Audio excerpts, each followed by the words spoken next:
more than just bricks and mortar. Disasters can strike with sudden and immense force. A powerful hurricane can lash a coastline. An earthquake can shake a city to its core. A wildfire can sweep through a landscape in moments. These events break the systems we rely on every single day. They can damage roads, sever power lines, and contaminate water supplies. This disruption causes great hardship for families and entire communities. Disaster-resilient infrastructure is our answer to this challenge. It is a promise we make to ourselves and to future generations. The core idea is to build systems that can withstand shocks and stresses, keeping people safe and helping towns recover with speed and dignity. What exactly do we mean by disaster-resilient infrastructure? Think of it as the strong backbone of a community. Roads, bridges, power grids, water pipes, and buildings designed with purpose. The ultimate goal is simple: keep essential services running during crisis, or restore them quickly afterward. Understanding the ground beneath our feet, designing for hazards. Effective design always begins with a deep understanding of the risks. A city cannot protect itself from threats it does not fully comprehend. Therefore, the first step is to study the specific hazards a region faces. This means creating detailed maps and models.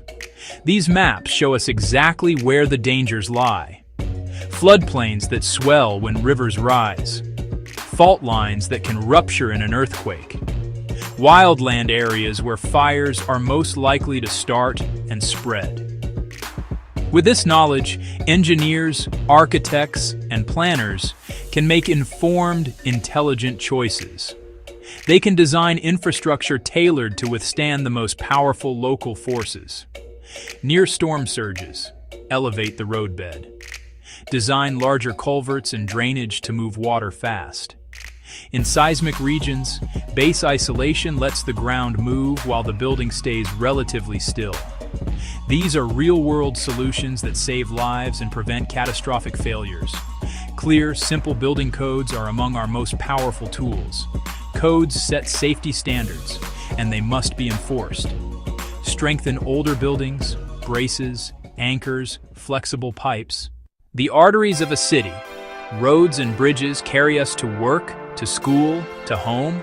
They deliver food, medicine, and essential supplies. They are the pathways for first responders to reach people in need. When links are cut, a community can become isolated and paralyzed. Help cannot get in, and people cannot get out.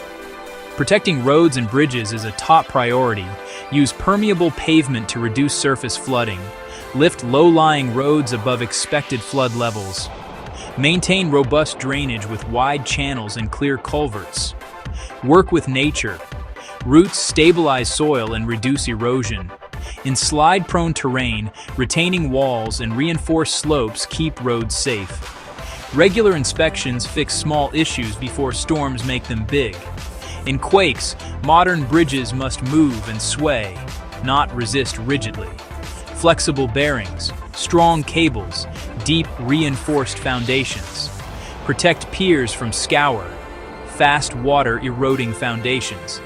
Encasement and rock armor prevent dangerous washouts. Use local, well-tested materials for speed and fit. And build network redundancy so multiple routes reach critical locations. Life's essential flow, securing water and sanitation. Nothing is more essential to life and health than clean water.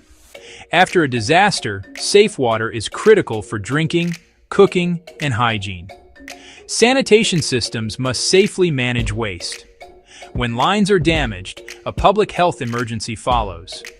Contaminated water can spread cholera and dysentery with terrifying speed. A natural disaster can become a prolonged health crisis. Building resilience into water and sanitation is fundamental to public health. Move away from single points of failure toward distributed water sources. Wells, protected springs, and large-scale rainwater harvesting provide redundancy. If one source fails, others keep working.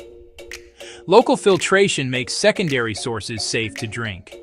Older, brittle pipes fail in quakes and floods. Use flexible materials like ductile iron and HDPE.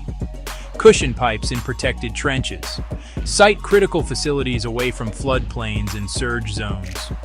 Train local technicians for maintenance and quick post-disaster repairs. Low-tech gravity systems and composting toilets keep services running without power. In the modern world, electricity is the invisible force that powers nearly everything. It runs our hospitals, keeps our water pumps working, powers our communications, and allows businesses to operate. When the grid goes down, consequences are immediate and severe. Physically strengthen the grid. Replace wooden poles with steel or concrete. Trim trees from lines. In high-risk zones, bury lines. Costly up front, but robust against wind, ice, and falling trees. A resilient future lies in decentralization. Microgrids that can operate independently, serving hospitals, campuses, or neighborhoods with solar, wind, and battery storage. During a major outage, microgrids disconnect and keep the lights on. They sustain shelters, fire stations, and critical medical equipment, an island of stability. They let responders coordinate and give vulnerable people a safe place to go.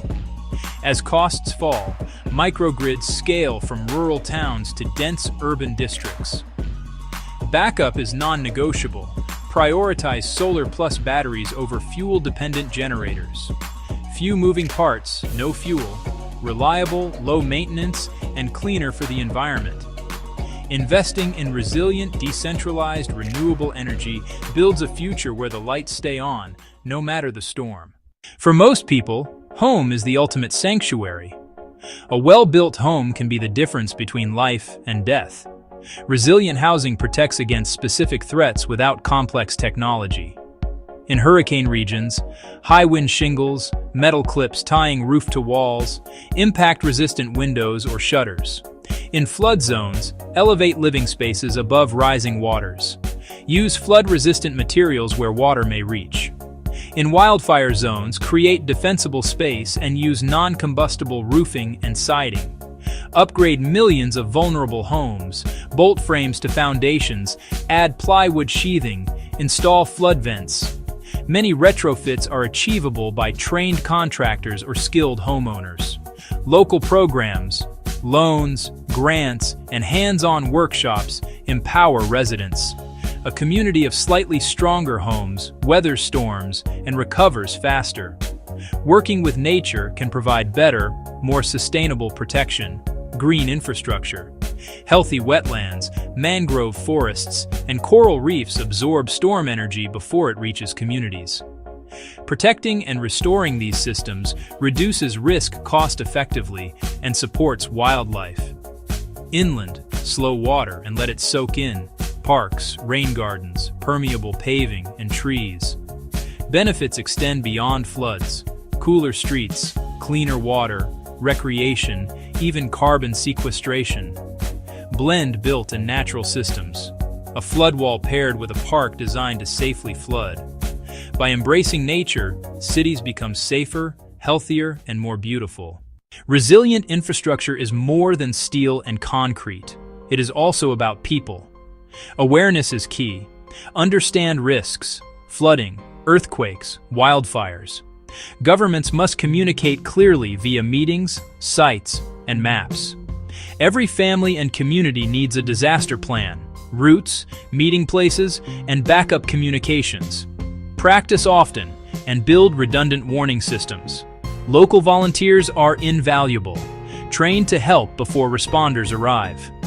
Neighbors helping neighbors speeds recovery. Equip hubs, schools, libraries, religious centers, with backup power and essential supplies.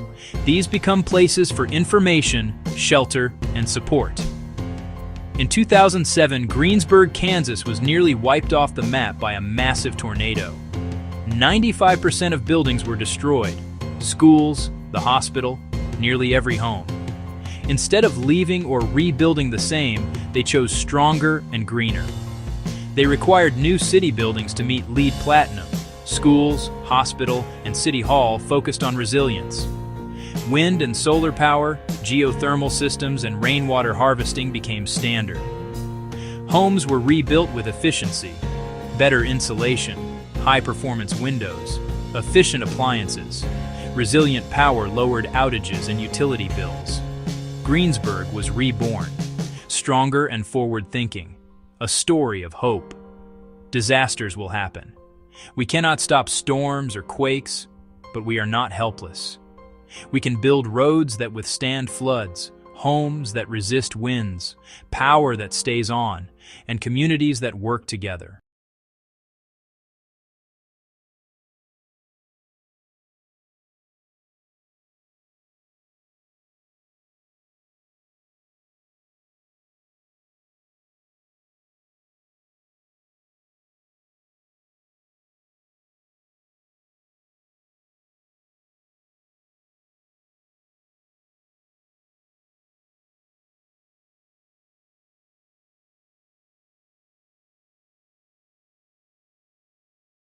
Marta woke at dawn, just as the first slice of golden light touched the edge of her small town.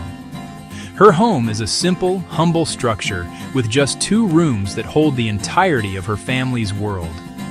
She lives in a community on the outskirts of a bustling city, a place where many families like hers have built their lives.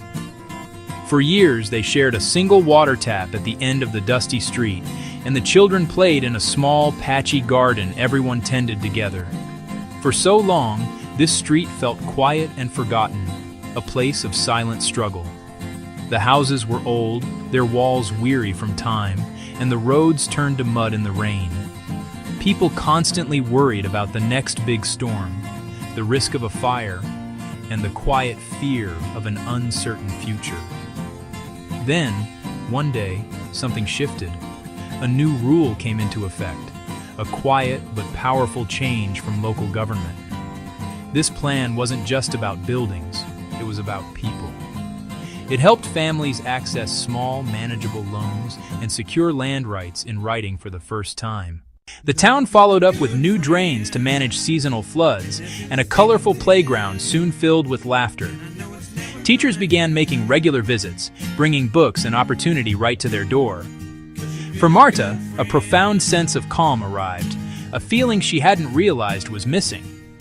She could finally afford to fix the persistent leak, a worry in every rainy season. With secure land, she planted trees, their roots deepening like her family's place in the community.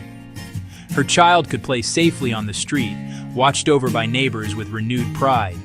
This tangible change shows how good policy meets people where they are, turning a place of worry into a place of hope. Our homes are the foundations of our lives, and the rules that govern them can build us up or hold us back. Change rarely happens overnight. It's a series of small, deliberate steps: a loan, a title, a drain pipe, a playground. When governments listen and clear paths, communities unlock their potential. So, what exactly is this thing we call policy? At its heart, a rule, a law, a plan that guides our collective actions. It's a decision by people in charge: local city hall, your state capital, the highest offices of the national government, even global organizations like the United Nations. Policy might sound distant, but its effects are personal and concrete. It shapes the air you breathe, the safety of the water you drink, and the stability and affordability of the roof over your head. A good policy can be a lifeline: safe, secure, accessible homes. Think of policy as the invisible architecture of our society. Designed with care and foresight, it creates opportunity. It can help a first home, dignity for seniors, and disaster protection, bridging the gap between what families earn and what a safe home costs. Building a world where everyone has a safe home can feel overwhelming, but it boils down to a few key principles. Think of a recipe with 3 essential ingredients. To make housing fair, stable, sustainable, focus on 3 areas: making finance accessible, ensuring clear and just land rights, and providing green incentives for healthier living. Together, these pillars support the dream of a secure home. If one is weak, the structure wobbles. When all 3 are strong, communities thrive for generations. Finance is often the biggest hurdle. Huge down payments and perfect credit shut families out. Fair finance policies create new pathways to loans. Government guarantees reduce bank risk for low-income families. Subsidies cover early interest, giving breathing room. Second, land. Without security underfoot, you can't build stability. Simpler, affordable titles transform anxiety into confidence. Finally, green incentives reward safe, efficient, climate-ready homes. They save money, improve health, and build resilience. Finance, land, and green design, a practical framework that works. The journey often begins with money. Traditional systems weren't built with everyone in mind. They work best for those with wealth. It can take money to get money, locking families out. Hard-working renters still here, too risky. Here is government's chance to rewrite the rules, to include, not exclude, and to lift people up. Microloans, small amounts with big impact, not massive mortgages, manageable funds. Marta used one to fix her roof before the rains. Low interest, fast approval, minimal paperwork. Governments can incentivize banks to offer these products or partner with trusted local institutions. Meet people where they are. Subsidies and grants make ownership possible. Cover upfront costs and lower early payments, turning a bank's no into a yes. Stable homes boost school, health, and small business, and strengthen entire communities. Now, the ground beneath our feet. Secure land rights unlock stability. A deed or title is incredibly powerful. It means you can't be forced to leave, and you can pass your home to your children. It gives confidence to improve and invest. But hundreds of millions lack this basic security. Old laws, missing papers, constant uncertainty. Outdated records breed confusion and disputes, opening doors to corruption and land grabs. Simplify and democratize land tenure with low-cost surveys and fast local offices. In Marta's town, one simple paper acted like a shield. People invested, shifting from survival to planning. Clarity enables roads, water, sewers, electricity. Legal titles unlock loans and jobs. Addresses ease school registration and civic life. Secure land draws people into the fabric of society, building real foundations for dreams. The third and final key, think green. We can't build like we did decades ago. Climate challenges are here. Homes must be ready. It's not about luxury tech, but practical design that keeps families safe, healthy, and financially secure. Green incentives speed the shift. Start with insulation. Cooler summers, warmer winters, lower bills. Daylight and ventilation reduce lighting and AC needs. Marta's home added a small solar water heater, cutting costs and keeping hot water even in outages. Cities can offer rebates for rainwater systems and efficiency, tax credits or direct incentives for builders and owners. Codes create markets that lower prices over time. Green homes are healthier, cooler, and safer. A green home is a resilient home, a secure sanctuary in a changing world. Smart policies on finance, land, and green are essential, but they're only part of the equation. Success grows when people have a seat at the table, a shift from top-down to collaboration, where neighbors shape their own futures. Who knows the needs better than those who live them? They know where the street floods, which corners need a light, and the safest place for a playground. Community-led housing often means cooperatives. Members own and manage together, pool resources to buy land or buildings, co-design the homes, and set fair rules. Costs drop, and homes fit culture and needs. Participatory planning makes it possible.